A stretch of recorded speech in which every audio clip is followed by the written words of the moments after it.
దానియేలు గ్రంథం 7వ అధ్యాయం 9వ వచనంలో దేవుడు దానియేలు గారికి భవిష్యత్తు గురించి చెప్పేశాడు. పిల్లలు, ఈ లోకంతం గురించి, ఈ లోక రాజకీయాలు కావచ్చు, ఈ లోక అధికారులు కావచ్చు, మొత్తం తీసేసి దేవుడే పరిపాలించాలనుకున్నాడు. దేవుడే అధికారి, ఆయనే సర్వ ప్రపంచానికి రాజుగా, సర్వ ప్రపంచంలో ఉన్న నీతిగా బ్రతికే ప్రతి ఒక్కరిని తానున్న రాజ్యం తీసుకెళ్ళి అక్కడ పరిపాలించాలనుకున్నాడు. దాని గురించి మ్యాటర్ రాయబడి ఉంది.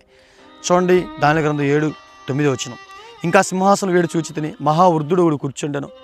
ఆయన వస్త్రం హిమం వలె ధవలంగాను, ఆయన తల వెంట్రుకలు శుద్ధమైన గొర్రె బొచ్చులు తెల్లగాను ఉండెను. ఆయన సింహాసనం అగ్ని జ్వాలల మండుచుండెను. దాని చక్రములు అగ్ని వలె ఉండెను. అగ్ని వంటి ప్రవాహం ఆయన ఎదుట ప్రవహించుండెను. వేవేల కొలది దాని పరిచారకులు ఉండి, కోట్ల కొలది మనుషులు ఆయన ఎదుటి నిలిచిరి. తీర్పు తీర్చుడి గ్రంథములు తెరవబడిన.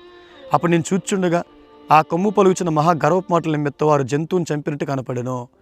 తర్వాత దాని కలేబారం మండుచున్న అగ్నిలో వేయబడెను. మిగిలిన జంతువుల ప్రభుత్వం కూడా తొలగిపోయిను. ఇక్కడ దానియేలు గారి దర్శనం వచ్చిందన్నమాట. మొదట జంతు పరిపాలన, రాజుల పరిపాలన. రాజుల ప్రవర్తన సరిగా లేదు, క్రూరులుగా ఉన్నారు కనుక ఆ ప్రభుత్వం తీసేశాడు. మిగతా జంతువులు కూడా, మిగిలిన జంతువుల ప్రభుత్వం తొలగిపోయినట్టు ఇప్పుడున్న ప్రభుత్వాలు కూడా తీసేస్తా అన్నాడు. సమయం వచ్చే వరకు అవి సజీవుల మధ్య ఉండవాలని ఒక సమయం, ఒక కాలం వాటికి ఏర్పాటైన.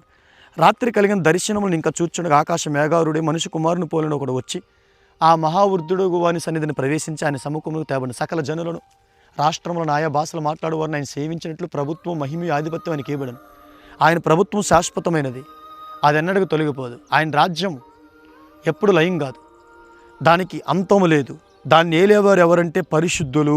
భూమి మీద నీతిగా, యథార్థంగా పరిశుద్ధుడైన తన కుమారుడిని యేసు రక్తం చేత కడగబడి మళ్ళీ పాపంలోకి వెళ్ళకుండా చివరి వరకు నీతిగా ఉన్నవారు ఆ రాజ్యానికి అర్హులని రాయబడింది.